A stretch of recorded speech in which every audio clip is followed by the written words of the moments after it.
Bonsoir et bienvenue à tous dans ce nouveau tutoriel. Nous sommes actuellement au tuto numéro 12 de notre formation Python et dans ce tutoriel nous allons voir les chaînes de caractères. Le but de ce tutoriel c'est de vous montrer en fait toutes les manipulations que vous pouvez faire sur une chaîne de caractères.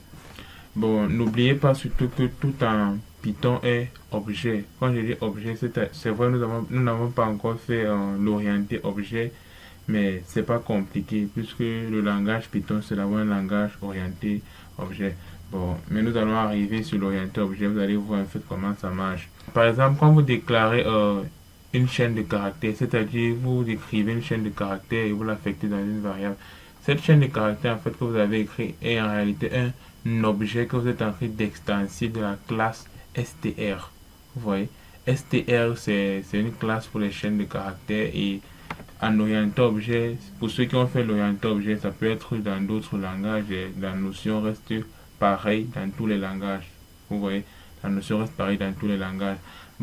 Une classe contient ce qu'on appelle les méthodes, et les méthodes qui encore comme les fonctions, nous avons eu à voir les fonctions, vous savez très bien comment ça marche. Les méthodes c'est exactement ça, les fonctions. Ça veut dire qu'une fonction qui fait telle chose, une méthode c'est la même chose, une méthode fait aussi telle chose, ainsi de suite.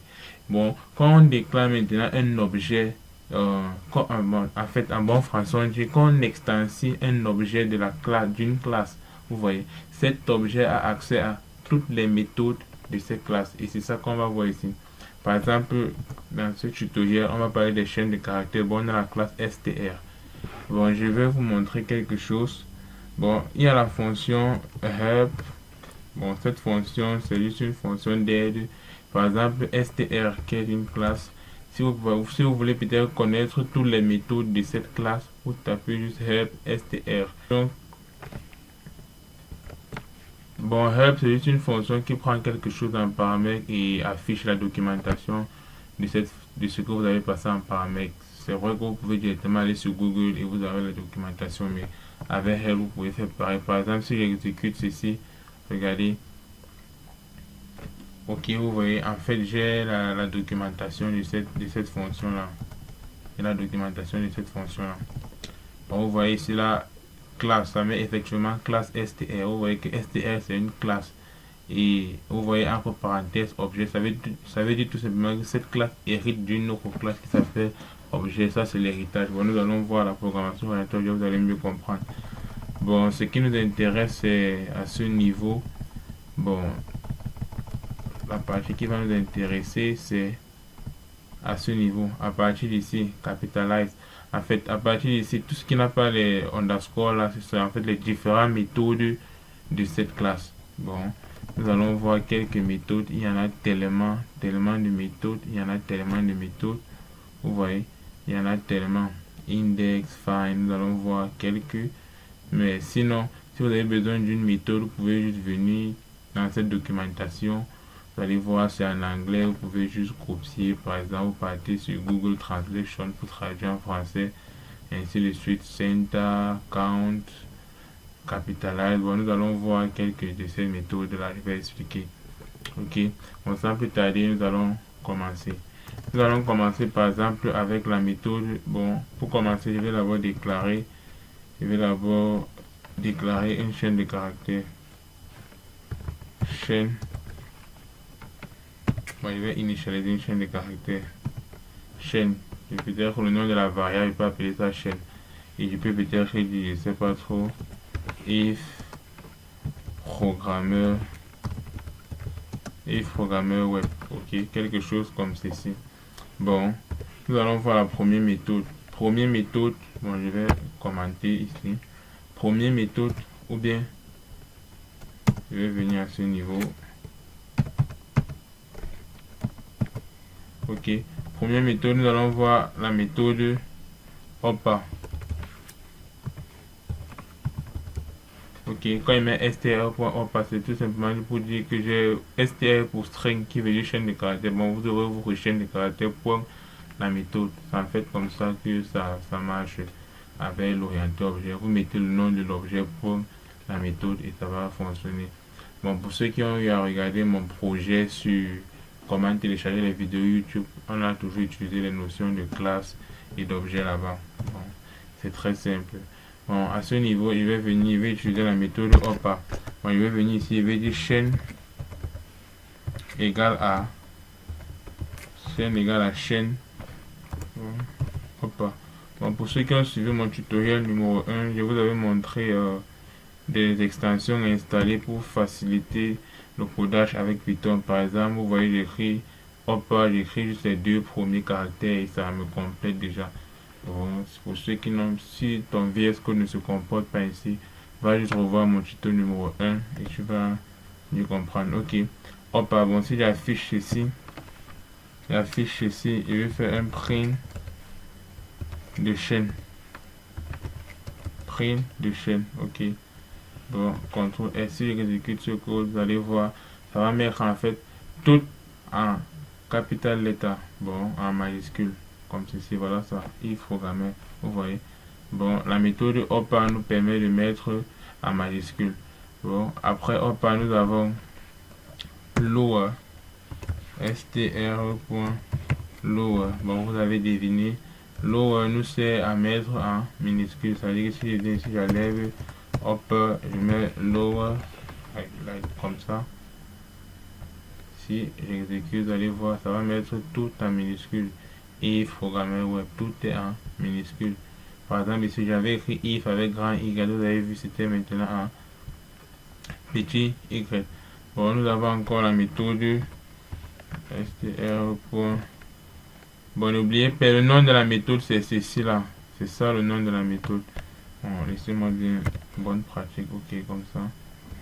Comme ça. Les str points que je mets juste là, c'est pour dire que vos chaînes de caractères pour le nom de la méthode.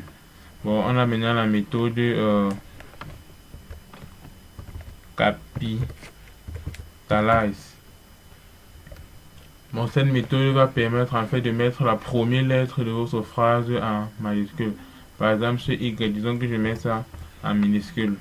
Si je viens ici, je fais point capitalize, vous allez voir CTRL S, ça va mettre la première lettre de cette phrase en majuscule. Vous allez voir if programmeur, regardez bien, le Y est en majuscule. Bon, maintenant après capitalize, nous avons maintenant aussi str. Title. Ok. Bon, title, maintenant vous allez voir la différence entre capitalize et title. Title. Ok. Title, lui, va mettre la première lettre de chaque mot en majuscule. Comme par exemple ici, if, il va mettre Y en majuscule, P majuscule, W majuscule. Si on exécute, vous allez voir ceci. Ok, super, voilà. W majuscule, P majuscule, Y majuscule, ça marche. Majuscule, ça marche. Ok. Bon, avant de continuer, il y a quelque chose de très important que j'aimerais vous dire. Bon, une méthode de chaîne, en fait, travaille uniquement sur la copie de cette chaîne, en fait. Ça ne travaille pas sur la chaîne réellement. Bon, laissez, je m'explique. Par exemple, ici, ok, je vais un peu commenter ça. Par exemple, vous avez vu, bon, même ceci, je vais commenter d'abord pour le moment. Ok. Par exemple, si je viens ici et faire une chaîne, par exemple, CH,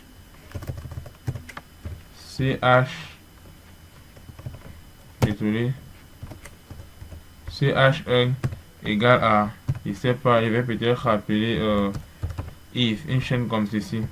Après, il dit ici CH2 égale à CH1. Puis en bas maintenant, je dis CH1 égale à CH1. Point, j'utilise peut-être une méthode, je sais pas, hop, comme ceci. Bon, après en bas, il fait maintenant print, il affiche CH1, puis j'affiche CH2. Je vais vous montrer quelque chose. Il faut que vous compreniez en fait ce que je viens de dire. CH2, comme ceci. Vous allez voir qu'en fait cette méthode travaille sur la copie de cette chaîne, pas sur la chaîne réellement. Par exemple ici, if, vous voyez, après il dit que j'ai créé une variable chaîne 2 qui prend la chaîne 1. Puis j'ai travaillé sur la chaîne 1. Puis j'affiche la chaîne 1. Puis j'affiche la chaîne 2. Bon, pour vous, chaîne 2 prend la chaîne 1. Bon, pour vous, vous pensez par exemple que non, quand il va afficher chaîne 2, ça va afficher ce changement. Non. Vous allez voir que ça ne va pas afficher ce changement malgré que chaîne 2 est égale à chaîne 1, mais ça ne va pas afficher le changement qu'on vient de faire sur chaîne 1 parce que quoi?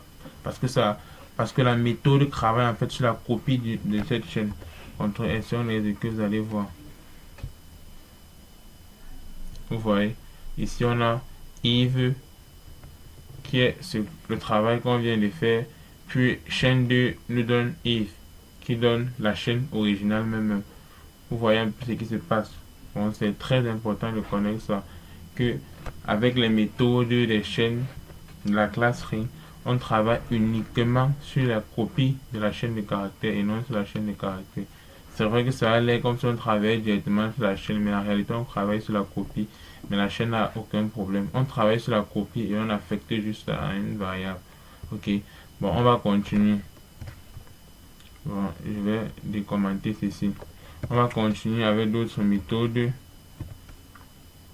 Ok, on va continuer avec d'autres méthodes. Bon, on a la méthode Centa. STR.Centa. Bon, qui va prendre deux choses en paramètre. Première chose qu'il prend en paramètre, en fait, c'est la largeur. Je vais écrire ça comme ça.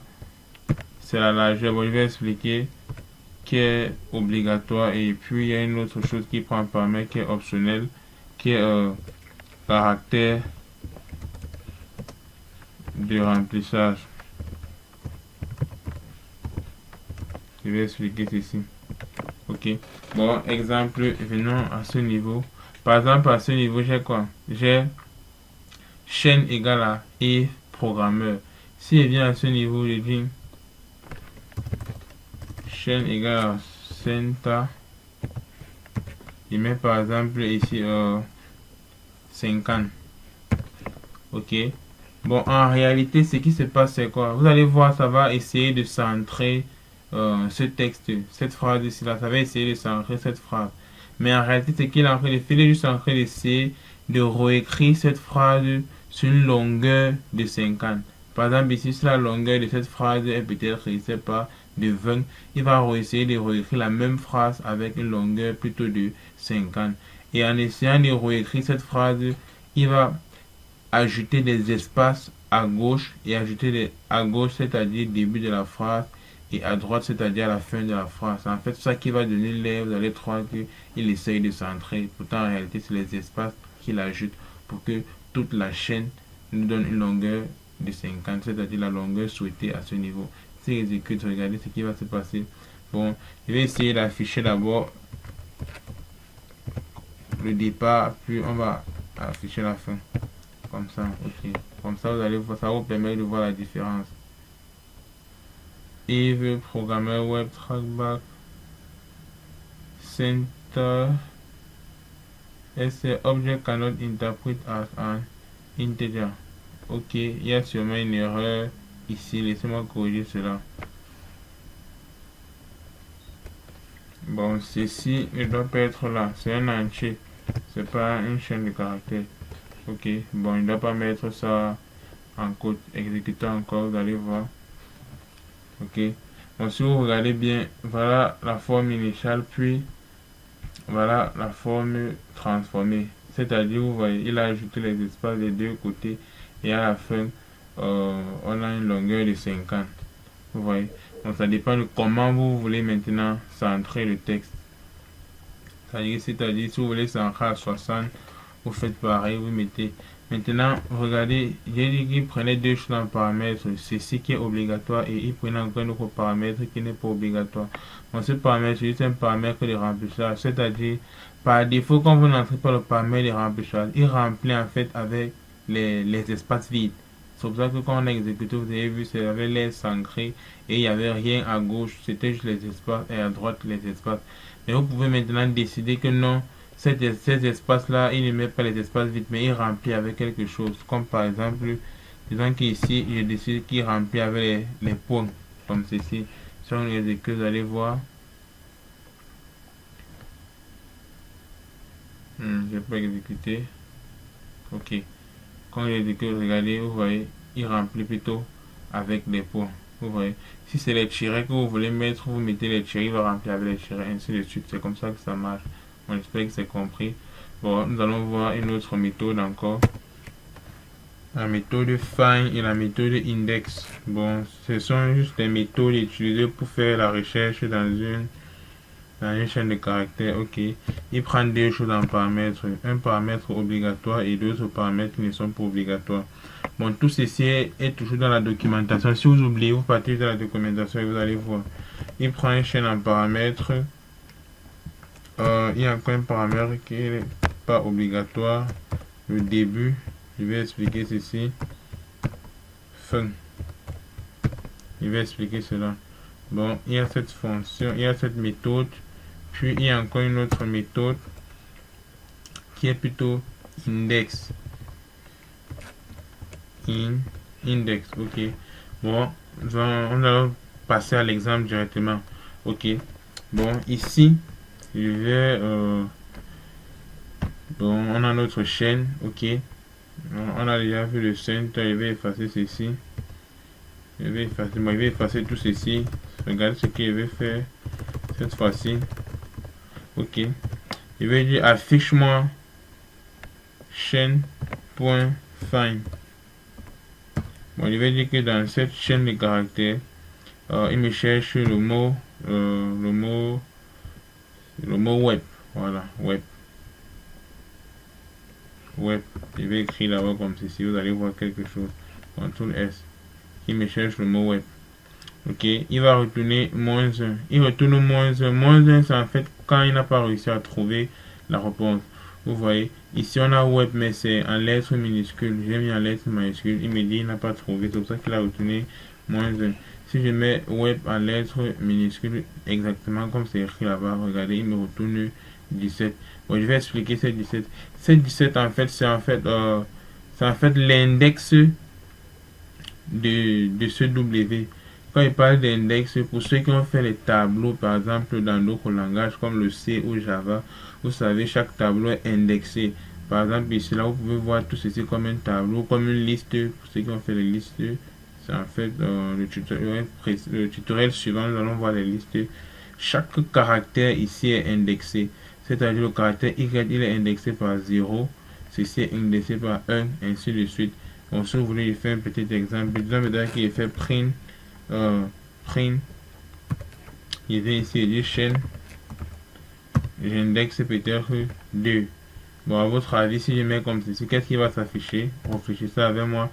Il dit chaque caractère est indexé.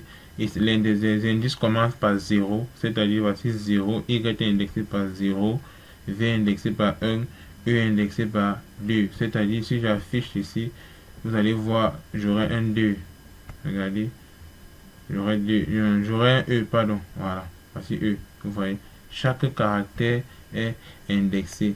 Ça veut dire ici, là, ça c'est 2, ça c'est 3. L'espace aussi est indexé, car c'est ainsi de suite. Si vous continuez à compter, vous allez voir que l'indice de ce W est effectivement 17. Ou si vous voulez tester, vous venez ici, vous faites 17. Voilà. Vous allez voir, ça va nous afficher W. Ça va nous afficher W. Ok, vous voyez, c'est en fait l'indice de cela. Bon, avec find, il nous retourne une valeur. C'est-à-dire find, c'est une fonction en fait qui retourne une valeur. Vous voyez, la valeur -1 quand c'est faux et la moyenne et la valeur, l'indice de début où il a trouvé le mot.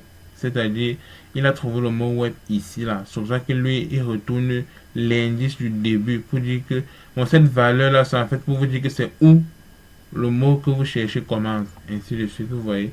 Après cela, quand vous connaissez où ça commence, de là, vous pouvez facilement faire les opérations sur le mot que vous avez recherché. Bon, ça dépend pourquoi. Bon, nous allons voir aussi index. Vous allez voir que index est similaire à find, mais il y a juste une petite différence avec index. Vous allez voir ça ici. Point index. Ok. Si je fais comme ceci, vous allez voir index, il va toujours retourner l'indice d'où il a trouvé. C'est la même chose. Mais maintenant, venez voir la différence. La différence, c'est par exemple, disons, je mets encore web avec grand W. La différence, c'est que Quand c'est faux, il ne retourne plus -1. Cette fois-ci, il va nous retourner une exception. Par exemple, vous voyez, vous avez value error. Bon, l'avantage avec ceci, c'est que vous pouvez gérer les exceptions. On a fait la gestion d'erreur, vous avez vu comment ça marche. C'est-à-dire, je peux venir ici et dire par exemple try, par exemple de ceci. Je dis par exemple try, ok. Je dis par exemple try except. Vous pouvez venir faire un try except ou vous gérez cette erreur vous-même. Try except, l'erreur c'était quoi? Value error, vous mettez value error comme ceci. Après vous faites un print, je sais pas. Vous dites par exemple, je sais pas, le mot recherché n'existe pas. Le mot recherché n'existe pas. Je sais pas si j'ai bien écrit. Ok, si j'exécute, vous allez voir. Bon, l'avantage avec cela, c'est que vous pouvez gérer. Par exemple, vous voyez ici, le mot recherché n'existe pas. J'ai pu gérer l'erreur. Ok, vous voyez, j'ai pu gérer l'exception. Bon, en fait, c'est la différence entre index et find. Bon, j'espère que c'est clair. Bon, nous allons continuer avec d'autres méthodes. On a la méthode strip, comme ceci. Strip, ok. Bon, cette méthode, bon, avant de continuer, au niveau de find et index, j'ai oublié de parler de ces paramètres-ci, mais c'est pas grave. Ces paramètres début et fin est juste là pour dire, par exemple, que c'est juste là pour préciser en fait à partir d'où il doit chercher et où il doit s'arrêter.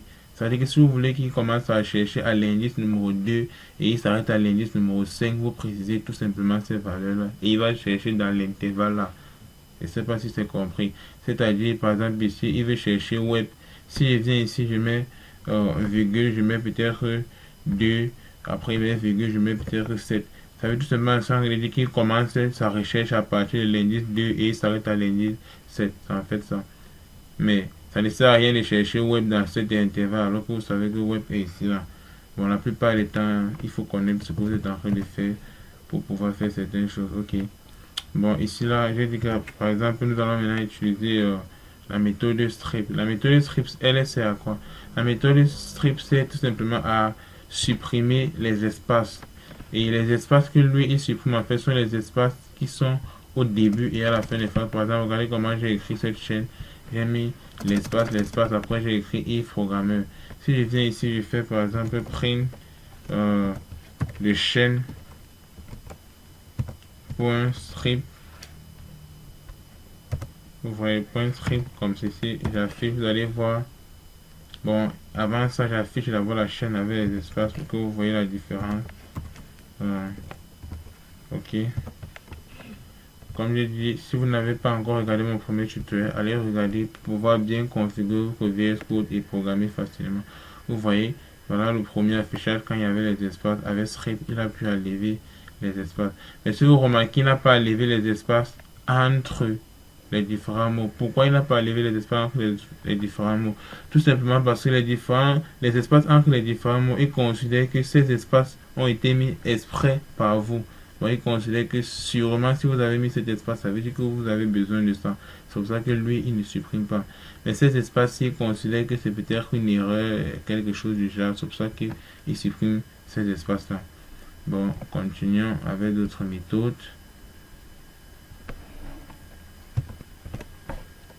Donc, cette méthode ici est très importante. C'est la méthode replay qui va vous permettre de faire les remplacements dans une chaîne de caractères. Bon, je pense que c'est vraiment important. Et il prend trois paramètres. Il prend trois choses en paramètres. Premier paramètre, c'est l'ancien mot en fait. L'ancien mot.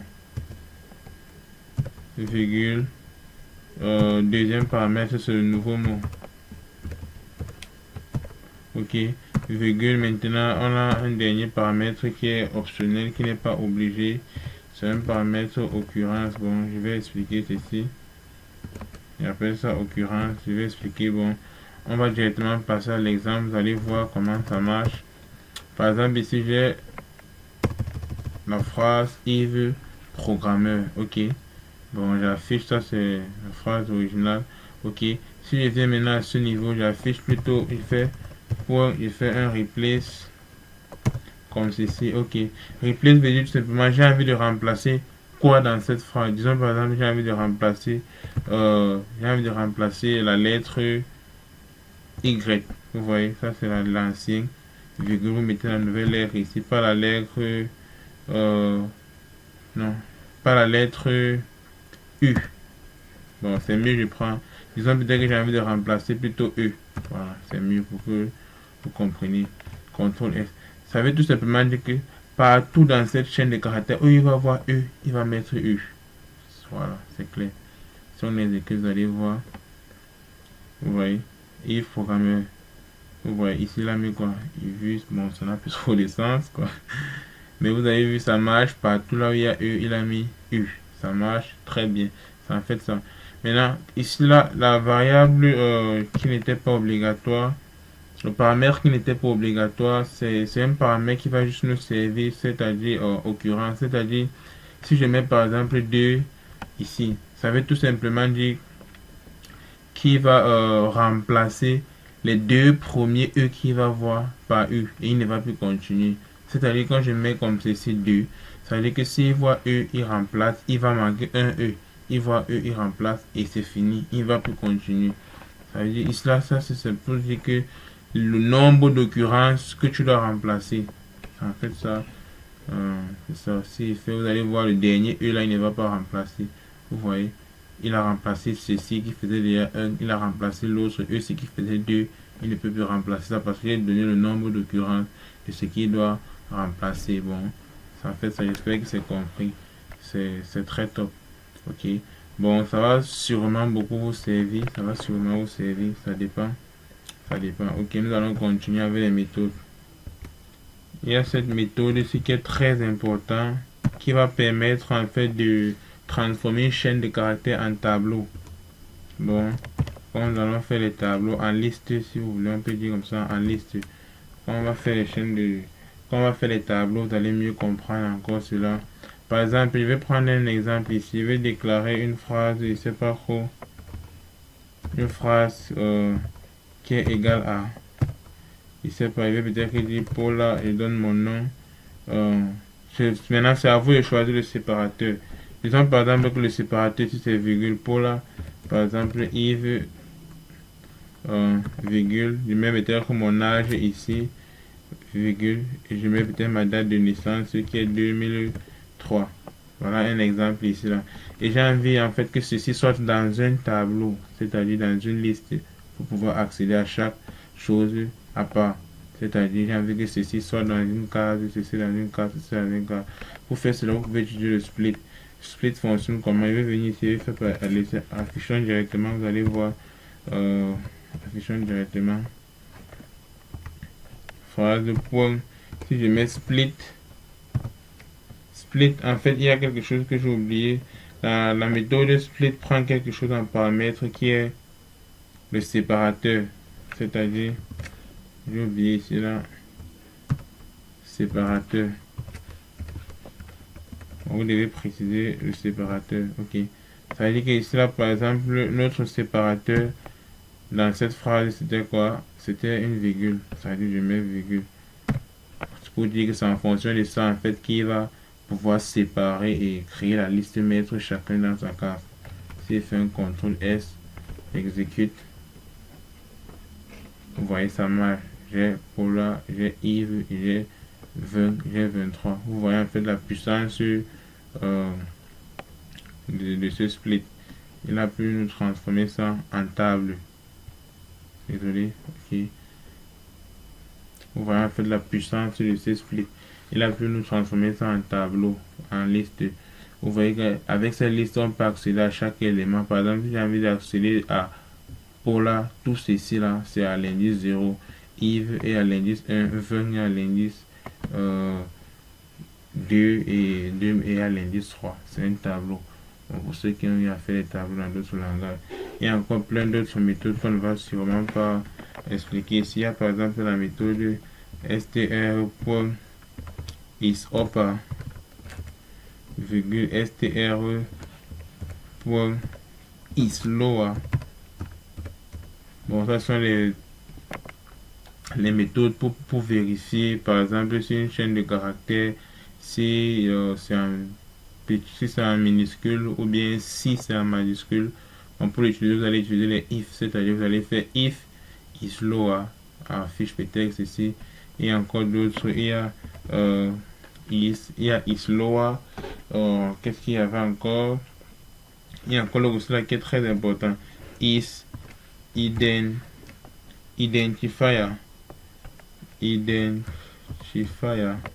Bon, je vais expliquer l'autre là maintenant, puisque c'est très important. Ok. Bon, laissez-moi effacer ceci. Identifier en fait permet de savoir en fait si une variable est déjà prise par le langage. C'est-à-dire si cette variable est une fonction native. Et d'habitude, vous voulez écrire le code et vous voulez utiliser les variables. Par exemple, je peux décider d'écrire mon code et j'ai envie de déclarer une variable qui s'appelle def égale à peut-être une chaîne de caractères. Vous allez voir que ça ne va pas fonctionner puisque def c'est déjà une fonction native. Et vous avez dit que les fonctions natives sont en fait les fonctions déjà définies par le langage. Vous ne pouvez pas les utiliser. Je ne sais pas si vous comprenez. Par exemple, je vais faire ceci, mo égale à def. On va vérifier si def est une fonction déjà prise ou si c'est juste un mot libre qu'on peut utiliser comme variable. Vous voyez venir ici, je vais dire que if mo point. Attendez. N'oubliez pas que ceci, tout ceci est comme cela. Comme ceci. Comme ceci, ok. If mo.identifier is identifier, voilà. If mo.isIdentifier, je vais dire cela print. Print, on va dire quoi? Occuper. Occuper pour dire que ok, vous ne pouvez pas utiliser cette variable. Else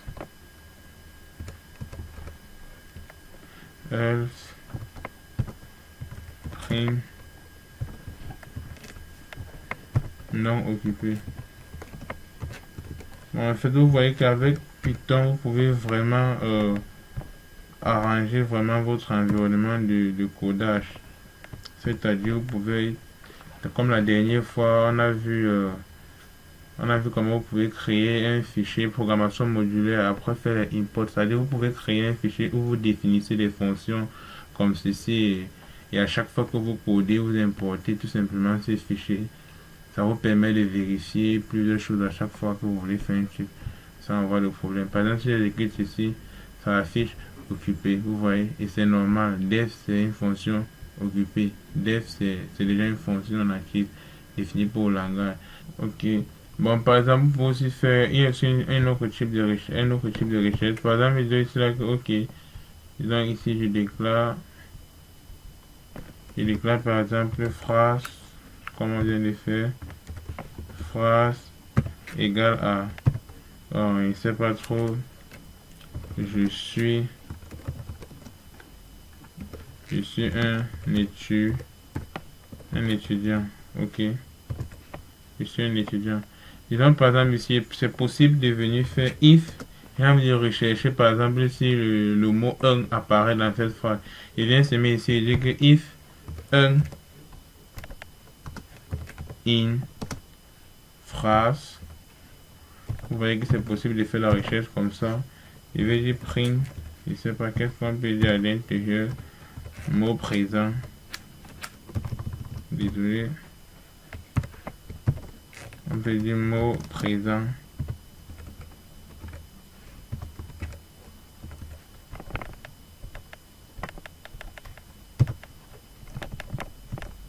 Le else, on peut dire print mot absent.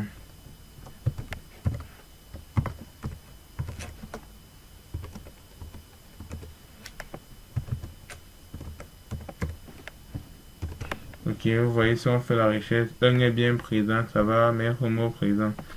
Et si on change, vous avez vu, ok, mot présent. Si je viens maintenant ici, là, je mets par exemple, j'enlève un, je mets par exemple wisdom. If wisdom, vous allez voir, ça va mettre mon nom présent puisque On n'a pas de mot wisdom dans cette phrase. Ça va mettre mot absent. Voilà, mot absent, c'est notre prix. Bon, je pense que j'ai terminé avec ce tutoriel. Ce tutoriel était vraiment intéressant. J'espère que vous aussi vous avez aimé cette vidéo. Et on se dit à très bientôt pour un nouveau tutoriel. Bon, le code, je vais laisser le code à GitHub comme d'habitude. Vous pouvez aller retrouver le code là-bas. Et ciao.